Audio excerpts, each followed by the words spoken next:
50 টাকাতে জংলা খেজুর কিনলাম, তারপরে মজা করে ঝালমুড়ি খেলাম, এরপরে সুন্দর একটা প্লেসে ঘুরতে আসলাম। আসসালামু আলাইকুম এভরিওয়ান, আশা করি সবাই ভালো আছেন। আজকে আমি আর ফয়সাল ভাই যাচ্ছি গাজীপুর। তো পথের মধ্যে দেখতে পাচ্ছেন যে মেঘ ধরে গেছে, প্রচন্ড মেঘ ধরছে, যে কোনো সময় বৃষ্টি হতে পারে। তো আমি আর ফয়সাল ভাই গাজীপুরে যাচ্ছি মেঘাইঘাটে ঘুরতে, কারণ মেঘাইঘাটে আমরা এখন পর্যন্ত ড্রোন শট নিইনি। তো এই জন্য আমরা ড্রোন দিয়ে ভিডিও করার জন্য মূলত যাচ্ছি। গাজীপুর উপজেলা আমার কাছে খুবই ভালো লাগে, এই জন্য আমি মাঝে মধ্যেই ঘুরতে আসি, বা সবসময় ভিডিও করা হয় না। আজকে আমরা ভিডিও করার উদ্দেশ্যে মূলত গাজীপুর যাচ্ছি। তো চলুন রাস্তায় দেখতে দেখতে সবকিছু আপনাদেরকে জানানোর চেষ্টা করব।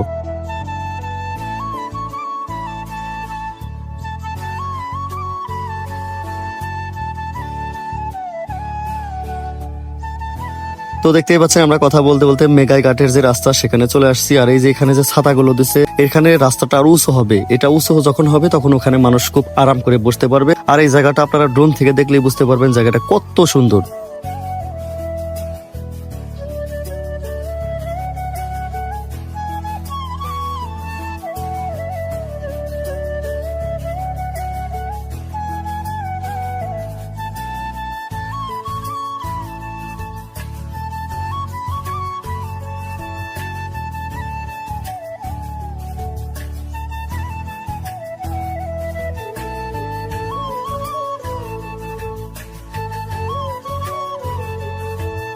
তো গাইস, আপনারা তো ড্রোন থেকে ভিডিওগুলো দেখলেন, আসলে জায়গাটা অনেক সুন্দর। যারা গিয়েছেন তারাই বলতে পারবে। তো এই মেঘাইঘাটকে কেন্দ্র করে কিছু রোড সাইড দোকান হয়েছে, যেখানে অনেক ভাজা পোড়া বা অনেক ঝালমুড়ি বা পেয়ারা এগুলো পাওয়া যায়। তো এখন আমি আর ফয়সাল ভাই মিলে এখানে খাবো এবং আপনাদের জানাবো যে আসলে এখানকার খাবারগুলো কেমন।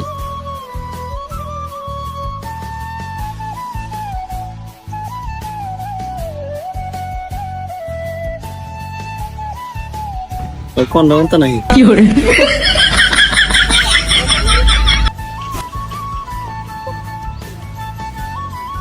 নুন কমেছে।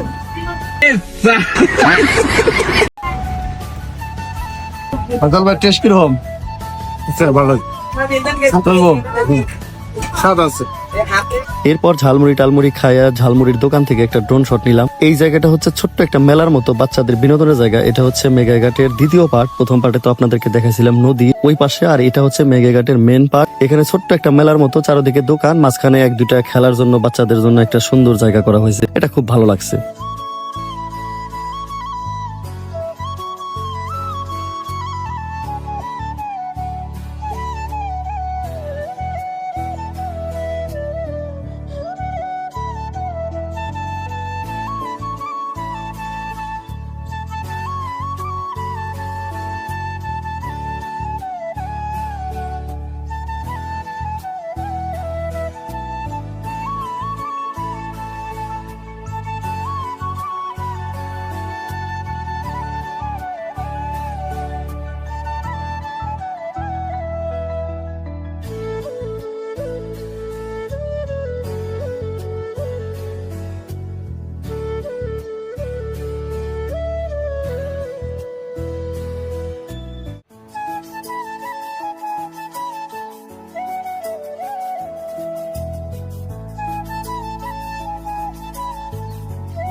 এরপর অনেক ড্রোন শট নেওয়া হলো, ঘোরাঘুরি করা হলো। এখন আমাদের বাসায় যাওয়ার পালা, কারণ হচ্ছে আকাশে এখনো মেঘ কমেনি, প্রচুর মেঘ ধরে আছে। জানি না যে কোনো সময় বৃষ্টি আসতে পারে। এই জন্য ফয়সাল ভাইকে বললাম যে চলেন আমরা চলে যাই। আর আজকে ফয়সাল বাইক দিয়ে গাড়ি চালাইছি, কারণ হচ্ছে আমার একটু গাড়ি চালাইতে ভালো লাগে না, ঠান্ডাও লাগছে। তো এখন আমরা এই যে দেখতেই পাচ্ছেন যে এটা হচ্ছে আলমপুর চৌরাস্তা। আমরা চৌরাস্তায় চলে আসছি। আর আলমপুর চৌরাস্তায় একটা দোকানে হচ্ছে পিটলি পাওয়া যায় গরুর মাংস দিয়ে এবং চাউলের গুঁড়া দিয়ে এই যে এই পিটলিটা তৈরি হয়, দেখতেই পাচ্ছেন। তো আমরা লেট করে ফেলেছি, এই জন্য পিটুলিটা পাওয়া যায় নাই। তো পরবর্তী ইনশাল্লাহ একটা ভিডিও বা আপনাদের একটা ব্লগ দেখাবো যে আমরা এই পিটুলি ওখানে খাবো। এবং পিটুলির স্বাদটা দেখতে পাচ্ছেন যে এটা হচ্ছে মূলত চাউলের গুঁড়া দিয়ে মূলত তৈরি করা হয়। তো দেখতে পাচ্ছেন এখানে দইও পাওয়া যায়। তো আমরা একদিন আসবো এখানটা খেতে।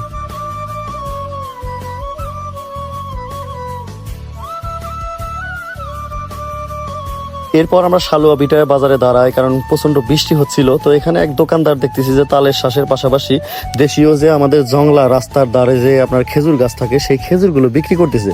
পরে জিজ্ঞাসা করলাম যে ভাই এগুলো কত করে? বললো যে ভাই 60 টাকা করে একটা করে, মানে এই যে আর কি ডান্ডি সহ যেটা আর কি ঝোপা, এটা 60 টাকা করে। তো আমি বললাম যে ভাই 50 টাকা দেন।